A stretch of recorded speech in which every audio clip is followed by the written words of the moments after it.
Bienvenidos a esta primera sesión del curso de ajedrez.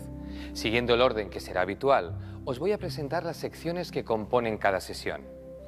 Empezaremos con la sección Aperturas, en este caso, con la exposición de los conceptos de desarrollo de las piezas y control del centro del tablero. A continuación, entraremos en la sección de Táctica, donde vamos a profundizar en el estudio de las maniobras forzadas y de la combinación.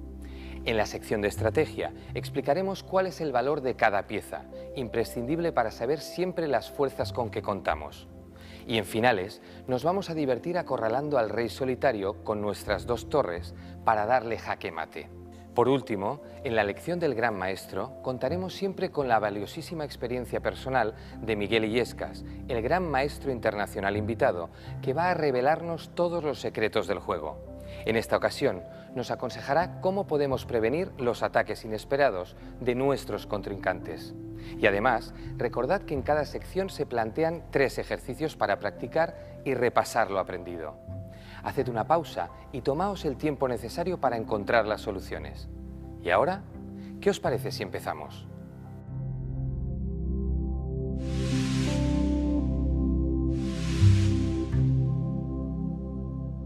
Hola a todos. En esta sección vamos a aprender a jugar bien la apertura, es decir, la sección donde se realizan los primeros movimientos de una partida de ajedrez. Ahora vamos a explicar los 2 conceptos más importantes de la apertura: el desarrollo o movilización inicial de las piezas y el control del centro del tablero. Para empezar, aclaremos que cuando una pieza no se ha movido de su casilla de origen, se dice que no ha sido desarrollada. Intentaremos siempre desplegarlas con el objetivo de dominar el centro del tablero, en una zona estratégica clave en la que las piezas disfrutan de la máxima capacidad de acción. El jugador con las piezas más activas tiene más y mejores opciones para elegir sus movimientos. Por tanto, seguramente acabará cobrando ventaja. Veamos con atención la posición inicial. Ambos jugadores ocupan sus 2 primeras filas con todas las piezas tras los peones. Tantas piezas en tan poco espacio limitan mucho los movimientos. Aumentar la actividad será uno de nuestros objetivos. Salen las blancas y han de elegir entre uno de los movimientos posibles: avanzar uno de los peones 1 o 2 casillas o mover uno de los caballos.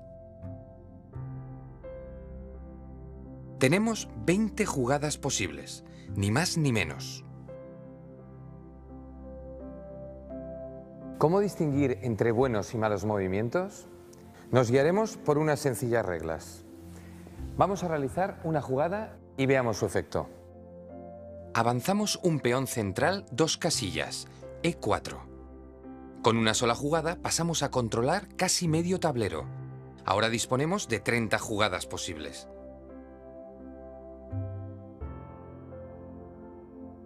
Nos saltamos el turno de las negras para verlo mejor. Si pudiésemos mover un segundo peón a D4, aumentaría todavía más la actividad de nuestras piezas.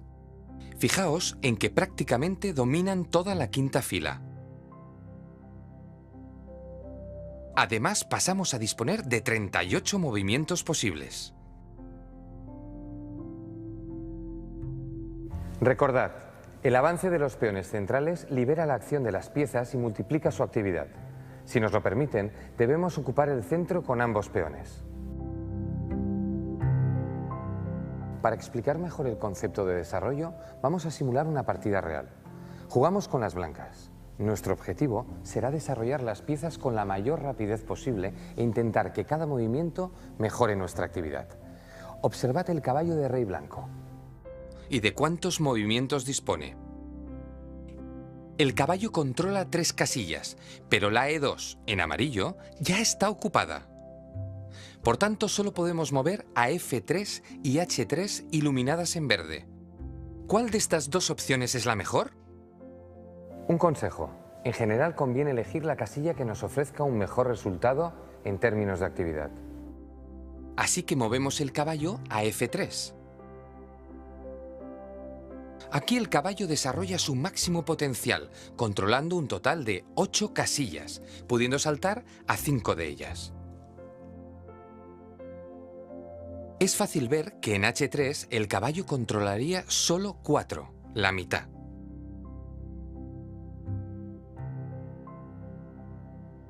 El salto del caballo a F3 ha ido bien para mejorar su actividad. Atención, al inicio de la partida conviene poner en juego los peones centrales, los caballos y los alfiles, reservando para más adelante el desarrollo de las piezas de mayor valor, como las torres, la dama o el rey. Ya lo veremos con más detalle. De momento, basta con recordar y aplicar esta importante regla. En nuestro ejemplo, el jugador negro mueve su peón de dama a D5. Es una buena jugada. Analicemos por qué. El alfil de dama ha ganado movilidad en la diagonal C8-H3. Antes no disponía de ninguna jugada y ahora tiene 5 posibles. La dama negra ha ganado movilidad en la columna D y además ejerce una importante acción en el centro, defendiendo el peón D5. También se han logrado otros objetivos en cuanto a actividad. El peón negro ha pasado a controlar casillas importantes del centro del tablero como E4 o C4. El caballo de dama negro dispone de un salto adicional en D7. El rey negro dispone de una casilla de escape para casos de emergencia. En resumen, peón a D5 ha sido un excelente movimiento. Es el turno de las blancas. Realizarán una jugada simétrica, algo bastante frecuente en las aperturas clásicas. Peón a D4. Las blancas adelantan el peón de dama 2 casillas. Así dejan vía libre a su alfil y obtienen los mismos beneficios logrados por las negras en la jugada anterior. Hemos visto cómo blancas y negras han abierto el juego con peón de dama. A este tipo de aperturas se les llama cerradas. Suelen desembocar en partidas de ritmo lento y carácter estratégico. Continuemos. Las negras aprovechan el camino abierto al avanzar el peón y sitúan su alfil en F5. Con lo que ahora controlan las diagonales H7, B1 y C8, H3. Este alfil negro, al igual que el caballo de rey blanco, son piezas ya desarrolladas. Juegan blancas y replican la jugada de su oponente. Alfil a F4. Desde esta posición se controlan casillas importantes como E5, D6 o C7. Fijaos en que las blancas ya tienen 2 piezas y un peón en acción, y se mantienen una jugada de desarrollo por delante de las negras. Las negras hacen una buena jugada avanzando su otro peón central, E6. De esta forma, permiten la salida de su otro alfil por la diagonal F8 a 3 y mejoran la actividad de varias piezas. Bien, suficiente por ahora. Hemos analizado a fondo distintas jugadas de desarrollo. Como suele ocurrir con las aperturas cerradas, han sido tranquilas, sin amenazas directas. Más adelante estudiaremos las aperturas abiertas, en las que se inicia el juego con el peón de rey. Son más dinámicas y exigen más atención. Abordaremos ahora un concepto fundamental en la apertura, el centro. Durante casi toda la partida, pero muy especialmente al principio, las 4 casillas centrales, E4, D4, E5 y D5, serán la zona más importante del tablero.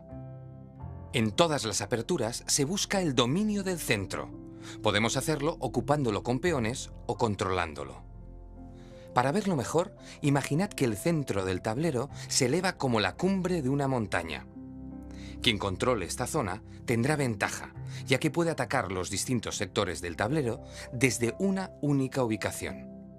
La zona que rodea al centro, a la que llamamos centro ampliado, también es muy importante. Como en un partido de fútbol, el medio del campo es la zona de tránsito entre los 2 sectores. Si el adversario controla el centro, nuestras piezas de ataque y defensa podrían quedar aisladas sin poder cooperar entre ellas. Si hemos jugado bien la apertura, habremos desarrollado casi todas nuestras piezas y logrado un cierto control del centro, a menudo compartido con el rival. Vamos a ver ahora un esquema ideal de desarrollo que nos puede servir de objetivo y modelo a seguir. Observad. tenemos un magnífico control del centro. Los dos peones al frente atacan la quinta fila, evitando que se acerquen las piezas enemigas. Los caballos controlan las 4 casillas centrales y están listos para saltar hacia adelante con el apoyo de los peones avanzados.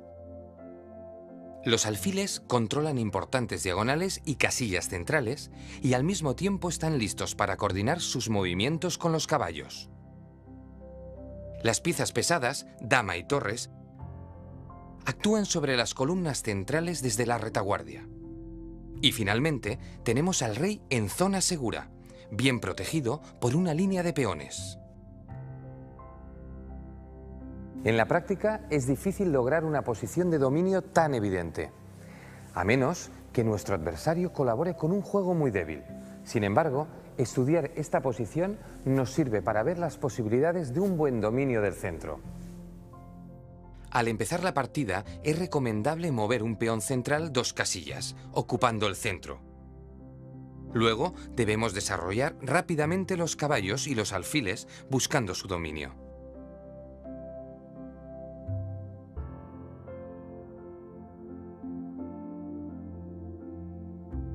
Más adelante trataremos la importancia de enrocar lo antes posible.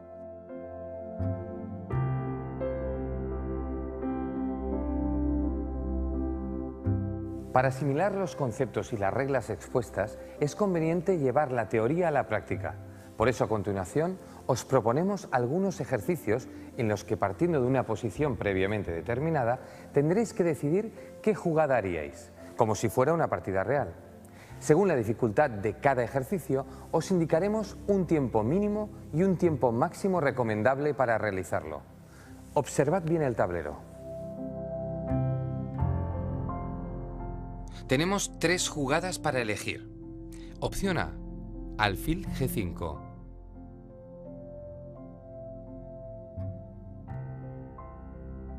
Opción B, caballo G5.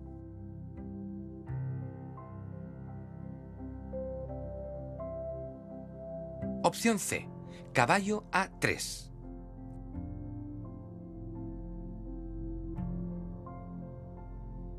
¿Cuál es la mejor? Pensadlo bien y tomad una decisión antes de ver la respuesta.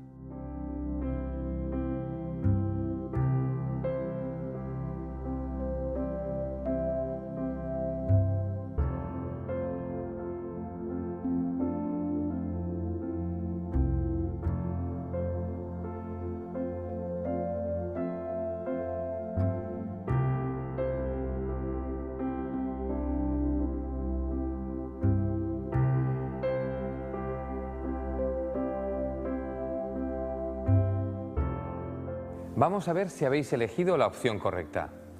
Es la primera, alfil G5. ¿Por qué? Veámoslo.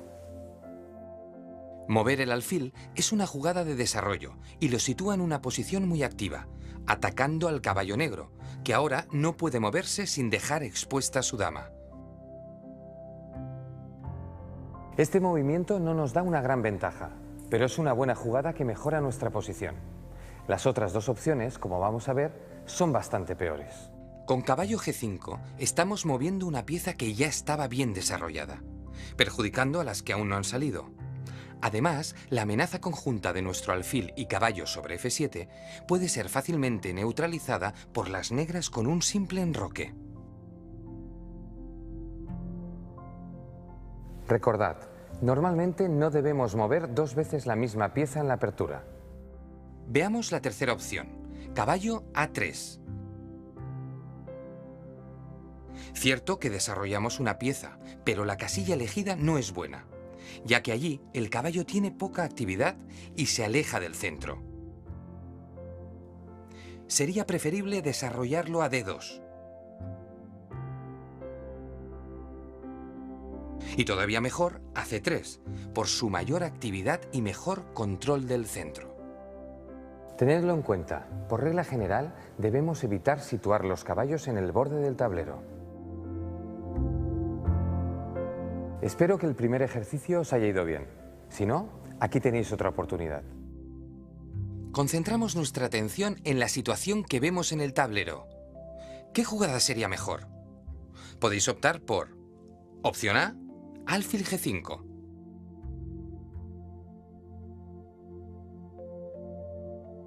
Opción B, alfil D3.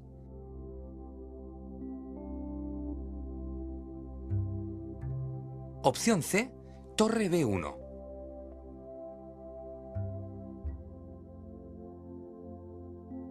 No decidáis impulsivamente. Valorad bien las tres opciones antes de decidir.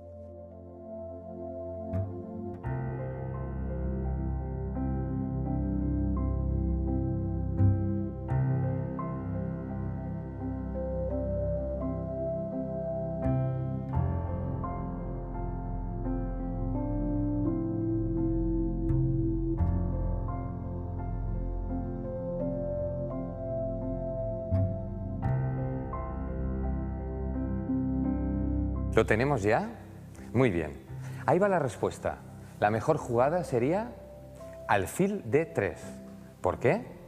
Veamos. Alfil D3. ¿Por qué? Como el ejercicio anterior se da prioridad al desarrollo de una pieza que no se había movido. Además, desde ahí, el alfil controla la diagonal B1-H7 y domina casillas centrales como E4, con lo que apunta a la zona del posible enroque corto de su oponente. Las otras dos opciones no son tan buenas. Veamos por qué. Con alfil G5 estamos moviendo una pieza que ya estaba desarrollada y tampoco mejoramos su actividad. Lo mismo ocurre con torre B1, ya que no mejora la posición de la torre, así que sería una jugada perdida.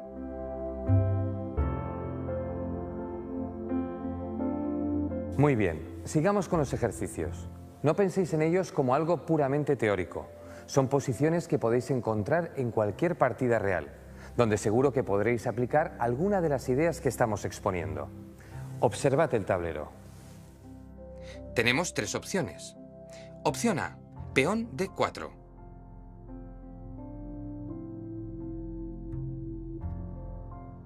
Opción B, rey H1.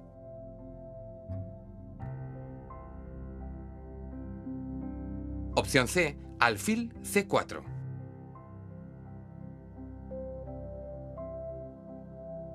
No olvidéis valorar los distintos conceptos presentados: actividad, desarrollo, control del centro, antes de decidir. Tomaos vuestro tiempo.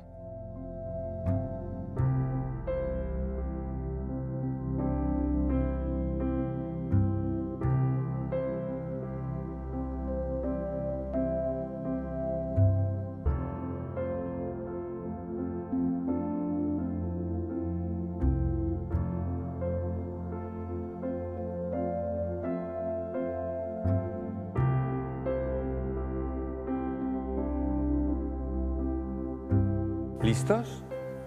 Vamos a verlo juntos.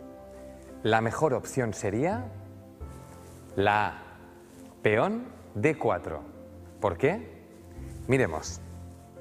Porque conseguimos múltiples efectos positivos. 1. Ocupamos una de las casillas centrales. 2. Damos vida al alfil C1. 3. Permitimos que la dama blanca empiece a actuar sobre el centro vía la columna D. Y 4. Amenazamos el centro de las negras que tendrían que defender el punto E5. Antes de optar por esta jugada, comprobamos que el peón está bien defendido en D4. Lo atacan dos piezas enemigas, caballo y peón negro, pero le defienden otras dos piezas, caballo y dama blancos. Si las negras capturan, habrá un intercambio de jugadas equivalente y las blancas seguirán con mayor dominio del centro. La opción B, el movimiento del rey al rincón, es bastante floja. No mejora la situación del rey y perdemos un turno de juego muy valioso. La C tampoco aporta gran cosa.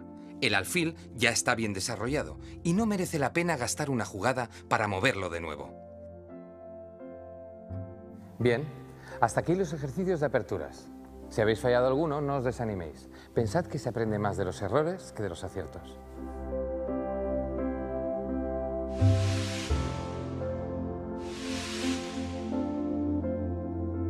Ahora vamos a conocer algo de la técnica que ayuda a los maestros a calcular las jugadas.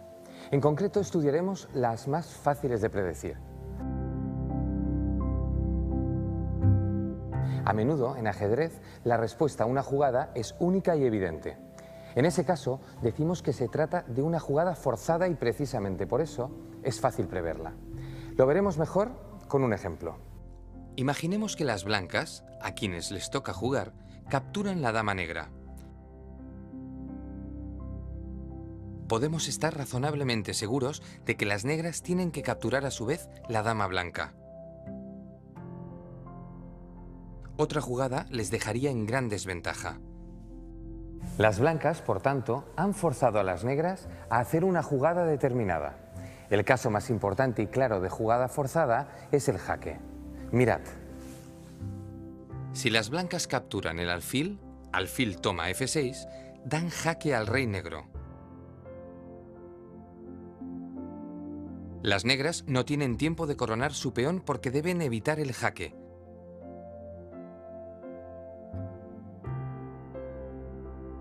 Sin embargo, las blancas sí tienen tiempo de acercar su rey, rey F2, para capturar el peón negro. Pero hagamos un pequeño cambio en la posición, colocando el rey negro en F7 y veamos qué pasa. Ahora, si las blancas toman el alfil, las negras no están en jaque y, por tanto, no están forzadas a nada. Tienen libertad para hacer algo mejor. Pueden coronar su peón en dama.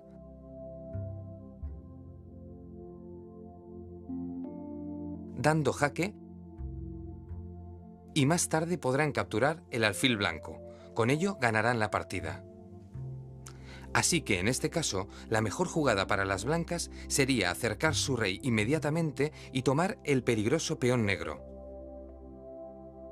Aunque pierdan el alfil, el final será tablas. Un alfil y un rey solos no pueden dar mate. Como habéis visto, en esta última posición no se ha dado ninguna jugada forzada. En los dos casos anteriores, sí, y ello obligaba al adversario a efectuar unas jugadas concretas. En el caso del jaque, la obligación de contrarrestarlo es absoluta. Ahora examinaremos un par de ejemplos en que las maniobras forzadas se van sucediendo hasta formar lo que llamamos una variante forzada. Atentos al tablero. Si las negras capturan la torre con su dama,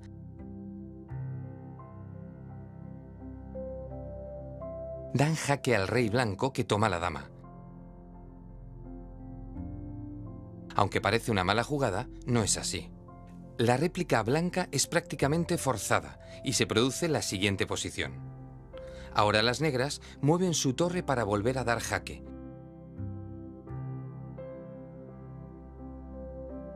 Y con ello consiguen capturar la dama en la siguiente jugada.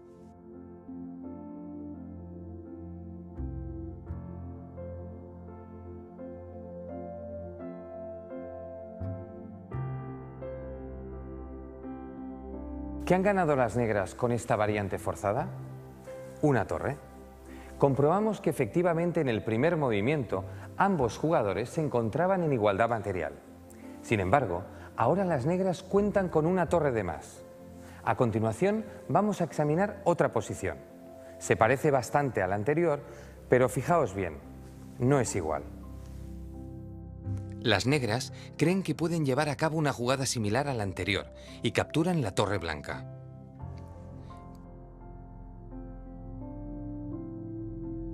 Piensan que la respuesta blanca es obligada, tomar la dama negra, con lo que se llegaría a la siguiente posición.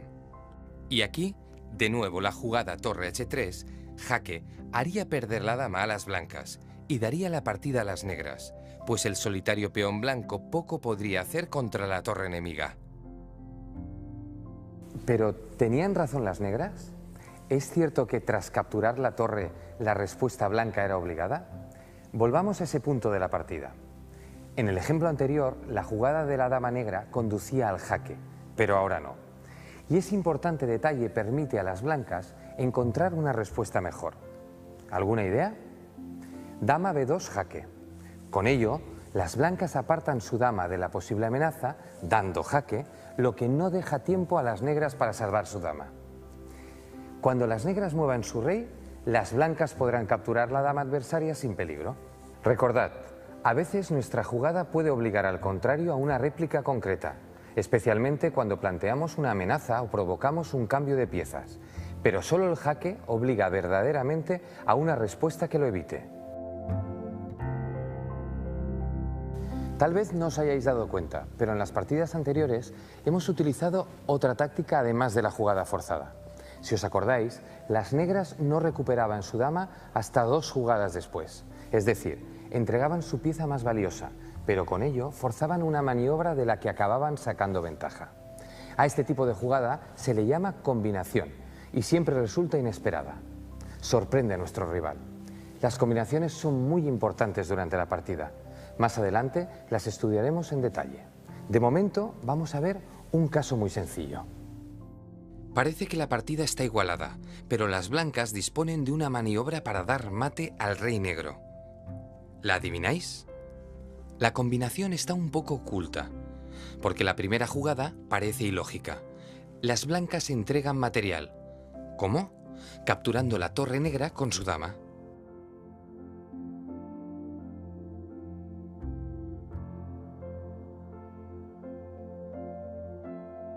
De esta forma sacrifican su dama para conseguir una ventaja mayor. No es el tipo de jugadas que se adviertan a primera vista, porque se pierde la dama, pero a cambio se gana la partida. Mirad, las negras solo tienen una respuesta posible: tomar la dama. Pero ahora se manifiesta la intención de las blancas, que mueven la torre E8, protegida por la otra torre. Es mate. Las blancas ganan, así que podemos decir que la combinación iniciada con el sacrificio de dama ha resultado tan eficaz como brillante. Ahora podéis intentarlo vosotros. Observad esta posición. Les toca jugar a las blancas y parece que tienen graves problemas. Una pieza de menos, la dama atacada y el rey acosado por las piezas enemigas. Sin embargo, disponen de una combinación para ganar la partida. ¿Podéis ver cuál es? Estaría bien que os tomaseis algo de tiempo hasta hallar la solución.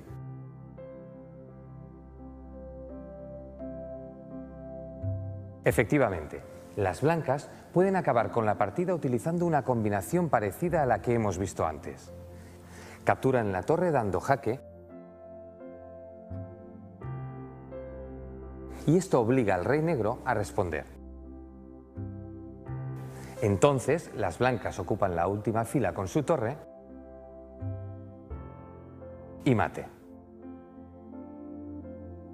Este mate en octava línea es muy frecuente y se conoce como mate del pasillo. Felicidades a todos los que hayáis resuelto el enigma. Y ahora vamos con un segundo ejercicio. Aquí las blancas se enfrentan de nuevo a una situación aparentemente desesperada, pero una vez más disponen de una combinación ganadora. ¿Cuál es?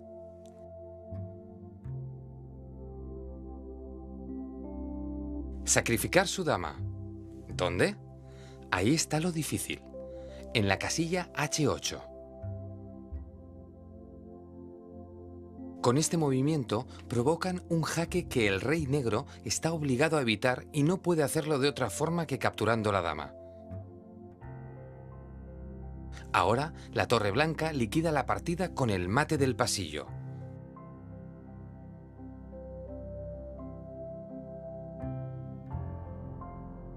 Observad que para poder dar mate, el rey debe estar acorralado.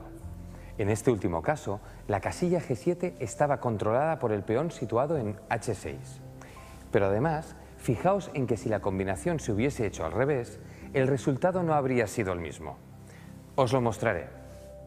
Si en lugar de dar el primer jaque con la dama, lo hubiésemos intentado con la torre, estaríamos abriéndole al rey una salida.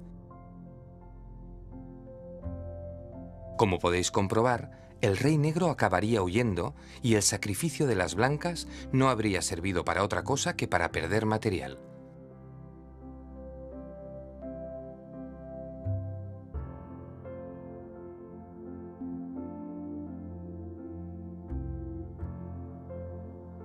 Ante esta situación, las blancas están perdidas. Abordemos el tercer ejercicio con una pequeña pista. Blancas juegan y ganan de forma fulminante.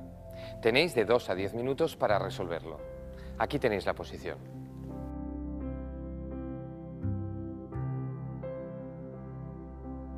El movimiento brillante y ganador es... Dama B8 jaque. Un sacrificio de dama espectacular. Las blancas aprovechan la difícil situación del rey negro en el centro. Fijaos cómo el alfil de las blancas controla las casillas claves de escape E7 y D8. Por su parte, la torre blanca evita cualquier huida por la columna D, que controla de forma absoluta. Resumen. Todas las piezas blancas actúan de forma coordinada hacia un único objetivo, el mate. La respuesta de las negras es forzada, caballo por dama. Su Majestad, la reina blanca, se ha inmolado, pero ha conseguido desviar al único defensor del monarca negro. El escenario está ahora preparado para el remate. Torre de 8 mate. Felicidades a quienes hayáis encontrado la brillante secuencia ganadora.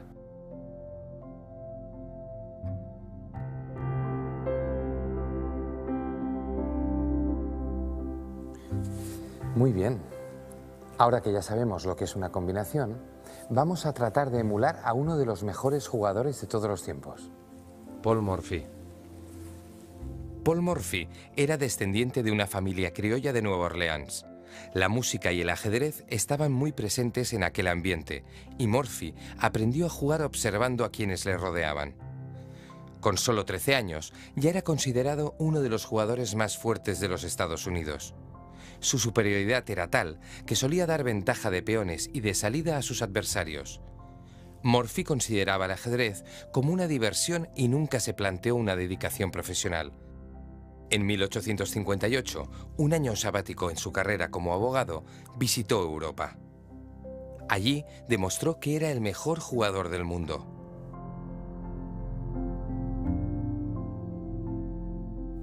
Morphy era muy bueno desarrollando piezas.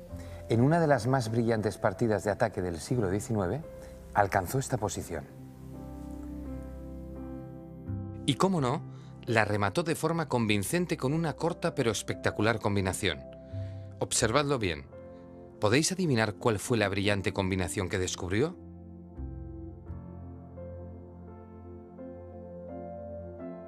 Ahí lo tenemos. Dama B8, jaque.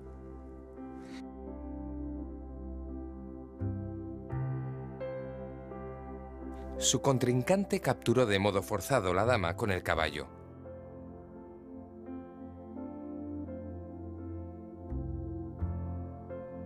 Pero en la siguiente jugada, Morphy llevó su torre a D8. Resultado, jaque mate. Sin duda, una jugada genial de quien fue llamado el Mozart del ajedrez.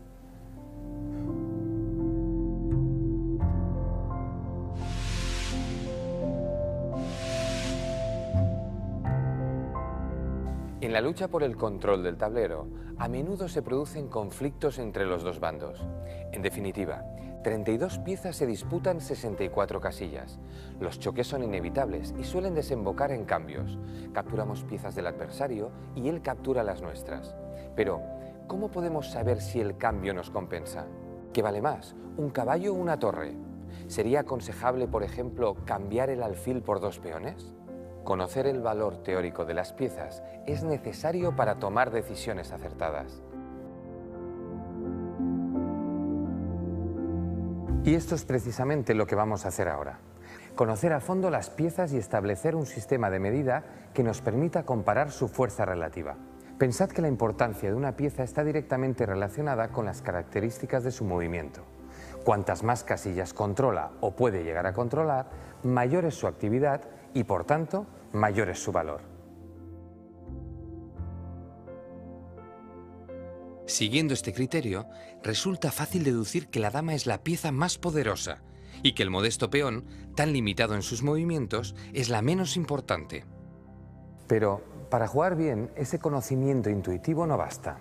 Si queremos hacer frente a situaciones más complejas, debemos cuantificar el valor de las piezas.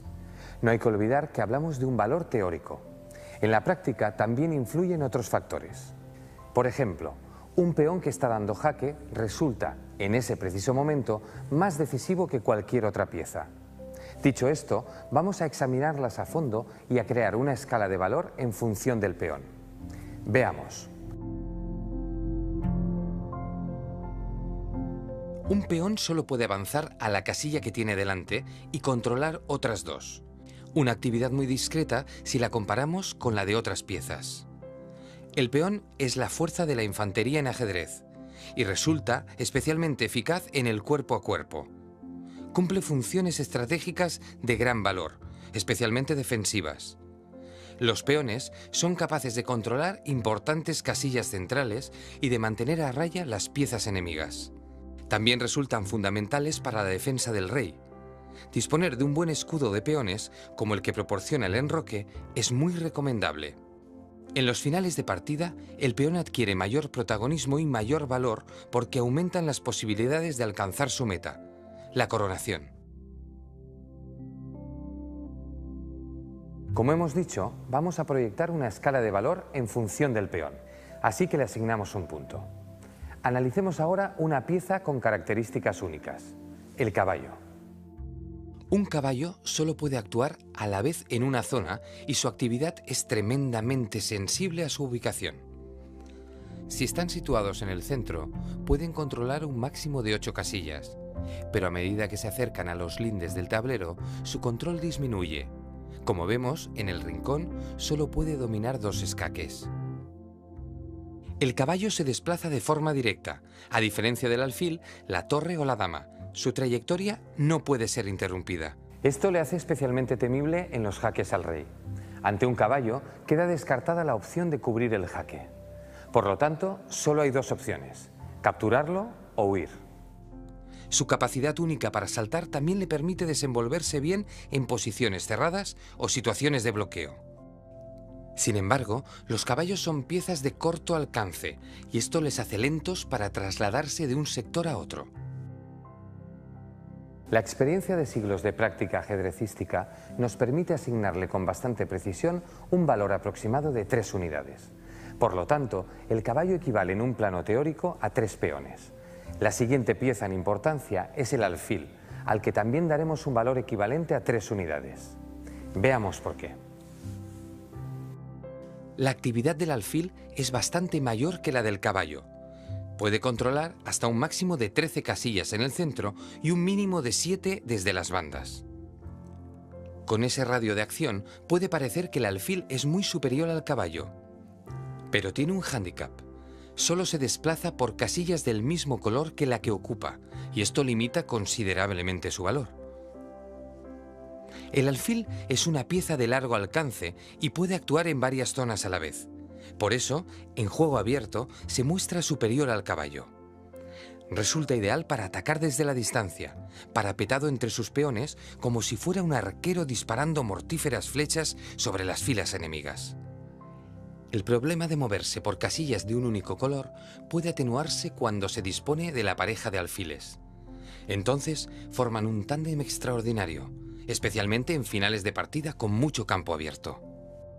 Al caballo y al alfil se les llama piezas menores, en comparación con la torre y la dama, consideradas piezas mayores, de las que hablaremos a continuación.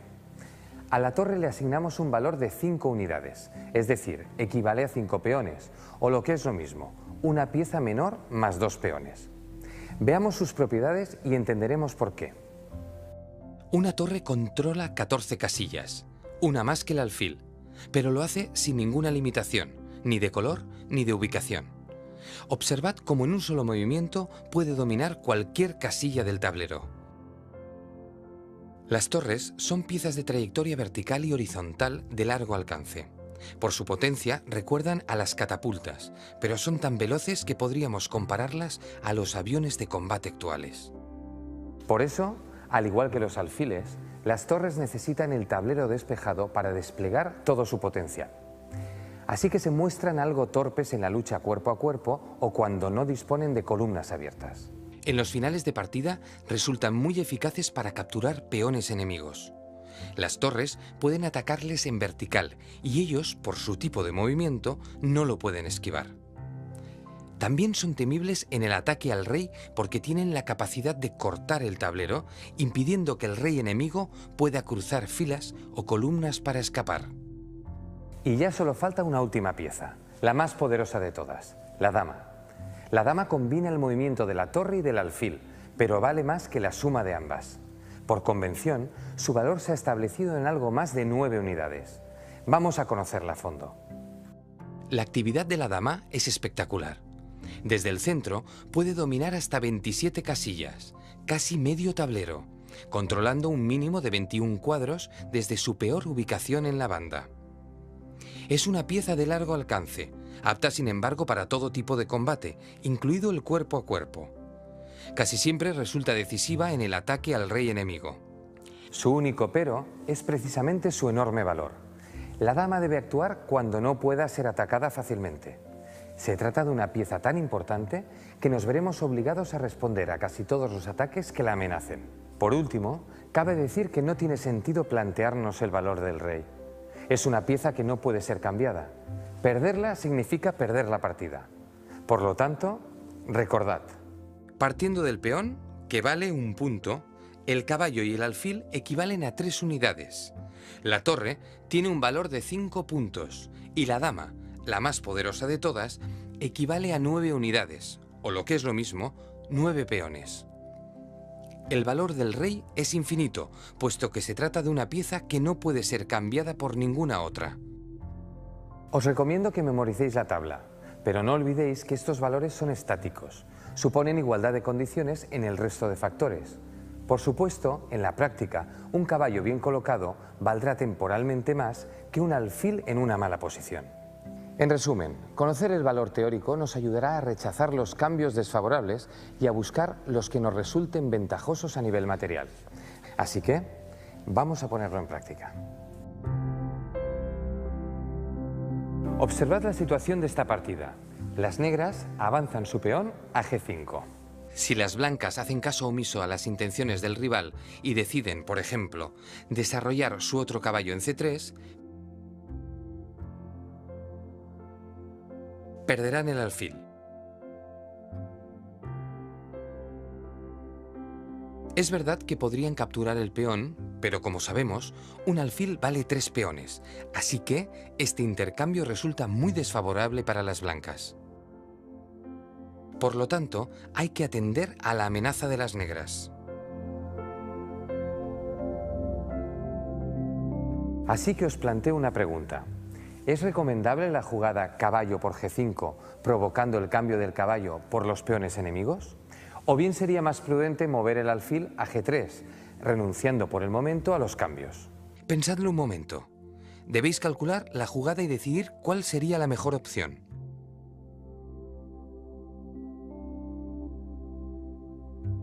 ¿Lo tenéis? Veamos. Si el caballo captura en G5,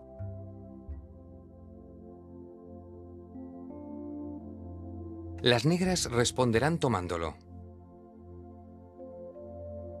El alfil podría capturar este otro peón, pero observad que las blancas obtienen solo 2 peones a cambio del caballo, que vale 3.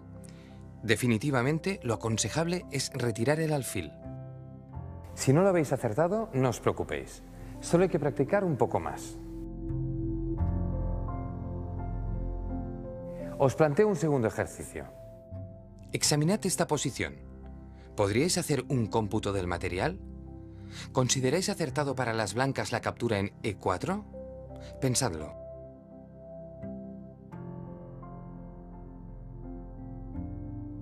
Lo correcto sería apartar la dama del ataque enemigo. Observad por qué. Si la dama capturase en E4,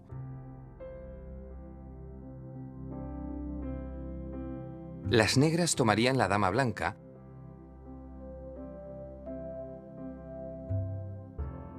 y el rey haría lo propio con el caballo. Pero si lo ponemos en una balanza, vemos que las blancas han perdido los 9 puntos de la dama y las negras tan solo 8, la suma de la torre y el caballo. Para acabar de asimilar lo que suponen los cambios a nivel material, os propongo un último ejercicio.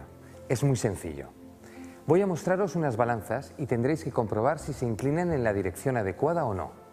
¿Estáis preparados? Vamos allá. Primera balanza. ¿Es correcto?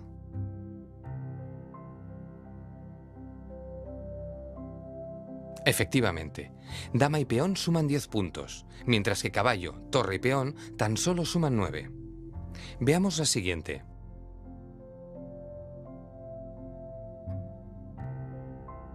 ¿Verdadero o falso?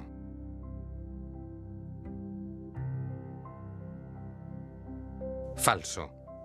La balanza debería estar equilibrada porque ambos grupos suman 8. Un caso más. ¿Está bien la balanza?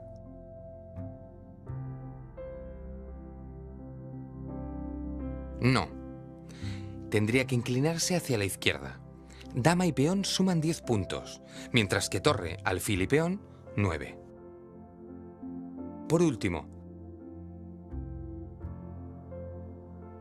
¿es correcta la inclinación hacia la derecha?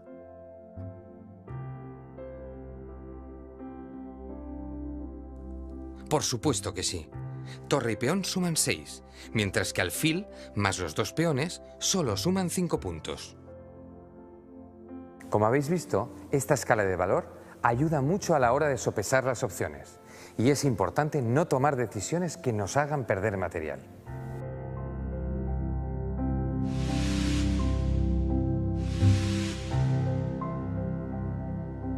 Como sabéis, conforme el juego avanza, suelen irse cambiando piezas y si no se produce antes un jaque mate, se llega a una fase donde quedan muy pocas.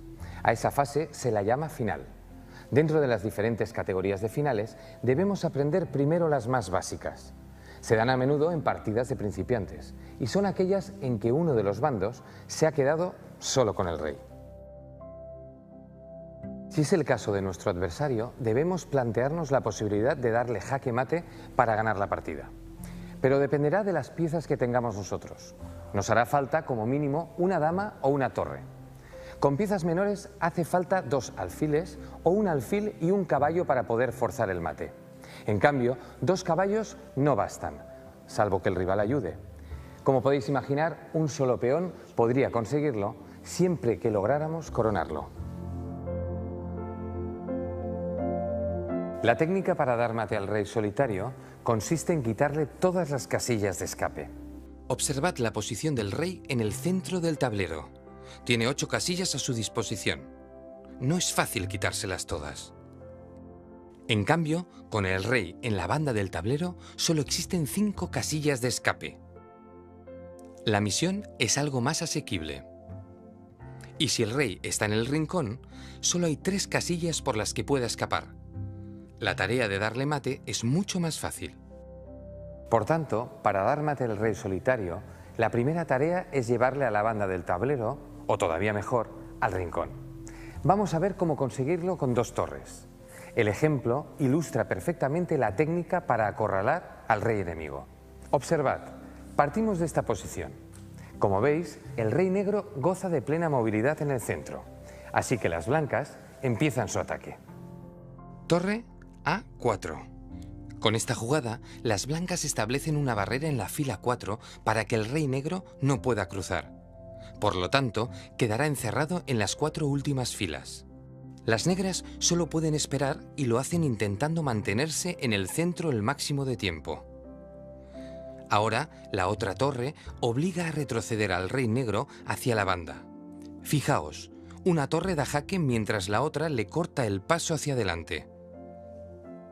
El rey negro no tiene más remedio que retroceder a la fila 6. Las blancas repiten la maniobra.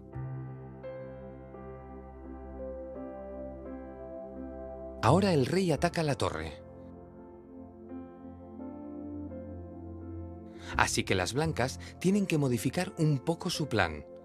Es un momento importante. La torre se aleja lo más posible del rey contrario, pero le mantiene en su encierro, ahora dentro de las 2 últimas filas. Las negras mueven, pero ya no importa lo que hagan porque no podrán evitar el mate en 2 jugadas. Blancas. Torre a H7. Jaque. Y con esta jugada se completa el arrinconamiento del rey negro, que está obligado a ir a la banda, donde ya es posible dar el mate. Torre a G8, jaque mate. El rey negro ha sido obligado a retroceder a la banda y solo hemos necesitado 6 jugadas para lograr el mate. 2 torres son una fuerza muy grande. Es difícil llegar al final con una situación tan ventajosa. Así que debemos saber cómo dar mate con las fuerzas mínimas. En estos casos, la clave está en la ayuda del rey. Aquí podéis ver una posición donde ya se ha dado mate. Aquí podéis observar cómo el rey negro ha tenido que ser llevado a la banda. Fijaos, el rey blanco le está quitando todas las casillas de escape que la torre no controla. Con la dama puede darse un mate similar. Con 2 alfiles o con un alfil y un caballo, el mate es más difícil, porque hay que conseguir llevar al rey hasta el rincón. Iremos viendo estos finales poco a poco. De momento, recordad, para poder dar mate a un rey solitario necesitamos tener una dama o una torre. Será imposible conseguirlo si solo disponemos de una pieza menor, sea alfil o caballo. Un único peón podrá dar mate siempre y cuando podamos coronarlo. Si conservamos la pareja de alfiles, lo lograremos. También si tenemos un alfil y un caballo. En el caso de contar solo con 2 caballos, es muy difícil dar mate. Podríamos conseguirlo si nuestro rival nos ayudara con un juego muy pobre. ¿Qué os parece si ponemos a prueba la técnica que hemos estudiado? En realidad, solo se aprende con la práctica. Así que, manos a la obra. Observad el tablero. Es el turno de las blancas. ¿Cuál es la mejor jugada para acorralar al rey negro? Os doy 3 opciones. A. Mover la torre a B5.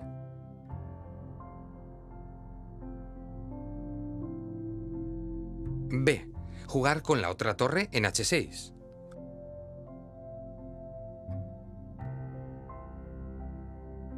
O C. Dar jaque en H7.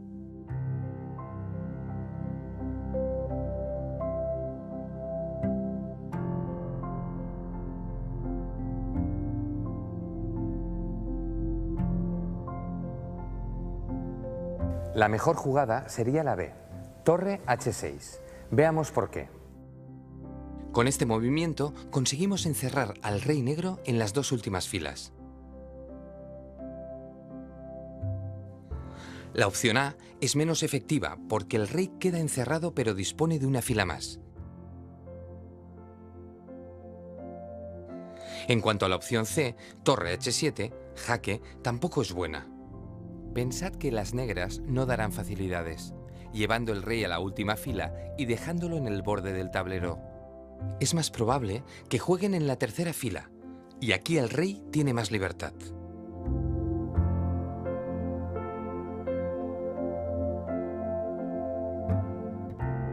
Os planteo una situación diferente, pero la misión es la misma: acorralar al rey.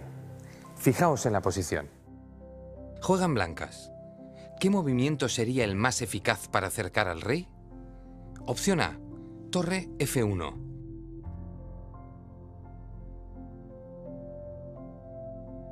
Opción B, torre A4.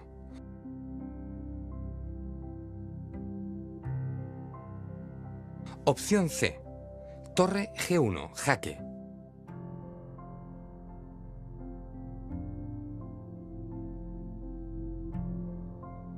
Pensadlo un poco.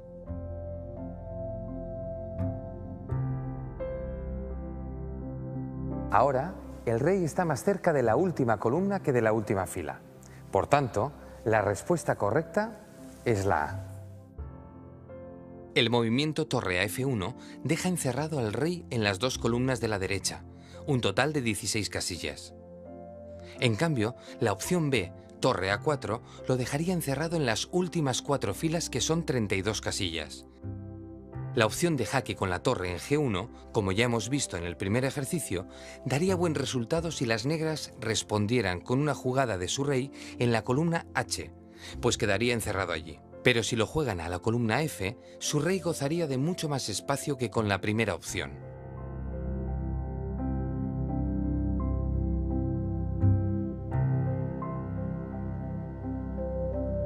Y ahora, para terminar, como estoy seguro de que lo estáis haciendo muy bien, vamos a adelantarnos un poco en nuestro estudio de finales y os propongo que intentéis dar un mate con una sola torre.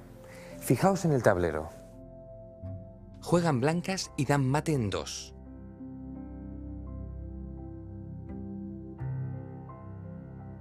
¿Tenéis ya la respuesta? Pues vamos a desvelar la incógnita. Como hemos dicho antes, el rey debe colaborar, porque la torre por sí sola es incapaz de dar el mate.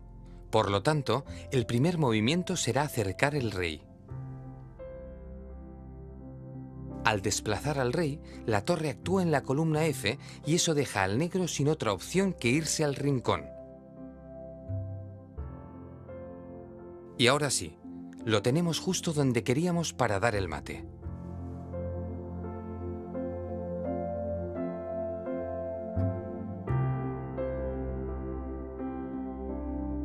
Y esto es todo. Felicidades a los que hayáis acertado la solución. Y los que no hayáis podido desvelarlo, no os preocupéis, porque enseguida trataremos a fondo este tipo de final y muchas técnicas más.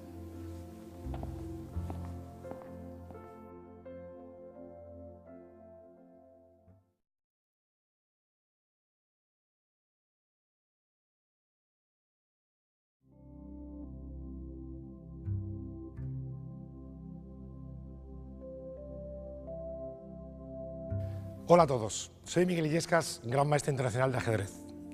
En esta sección voy a tratar de transmitiros algunos consejos derivados de mi amplia experiencia. Empezaré por señalar la importancia de no cometer errores graves. La mayoría de partidas se deciden por algún error inesperado de concentración, de falta de atención. Y para evitar en la medida de lo posible este tipo de errores os voy a enseñar una técnica que consiste en imaginar que estamos ante un semáforo en rojo. Ese color nos dice que todavía no podemos hacer nuestra jugada. La tenemos en mente, queremos hacerla, pero vamos a verificar antes que todo está en orden. Cuando ya nos damos cuenta de que todos los peligros están controlados, solo entonces movemos y efectuamos esa jugada que ya habíamos planificado con anterioridad.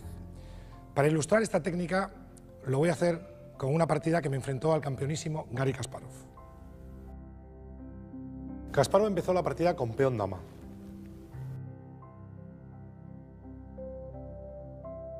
A lo que yo contesté con una defensa un tanto arriesgada, como es la holandesa.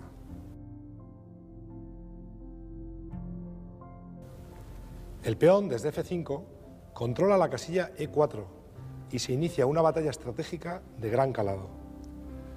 Kasparov movió su alfil a G5, estorbando mi desarrollo en el flanco de rey. A lo que yo contesté atacando esa pieza con H6.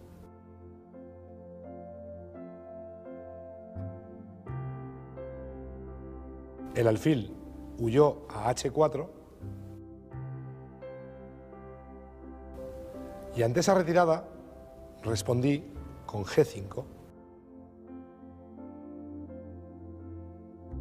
renovando el ataque contra esa pieza tan molesta. Ahora, en su cuarto movimiento, el campeón mundial sospechosamente dejó su alfil atacado y jugó E3. Cuando algo así sucede, se tiene que iluminar rápidamente el semáforo. Peligro, amarillo. Parece que tenemos una jugada muy buena. ¿Es realmente tan buena? Vamos a ver si somos capaces de convertir el amarillo en verde o rojo. Si tomamos el alfil, ¿qué pueden hacer las blancas? El movimiento de peón no parece amenazante, puesto que el peón solamente hace que controlar el centro y ni siquiera ha traspasado la mitad del terreno de juego. Pero sí que es amenazante el hecho de que la dama blanca ha abierto una diagonal desde la que podría hacer bastante daño. Veamos, si capturamos el alfil con G por H4, las blancas pueden jugar dama H5, jaque mate. un movimiento que terminaría la partida de forma fulminante.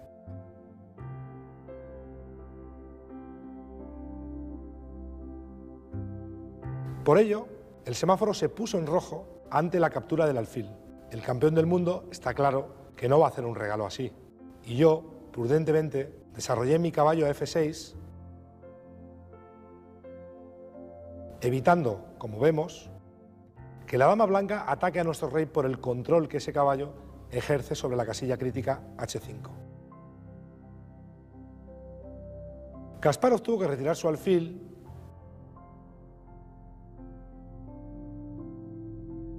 yo moví mi peón y la partida continuó. Logré por primera vez un empate en 52 jugadas, haciendo un juego agresivo contra el gran Garry Kasparov. Bien, confío que esta anécdota os ayude a recordar lo importante que es mantener la atención en todo momento. Solo con eso vais a lograr mejorar muchísimo vuestro nivel.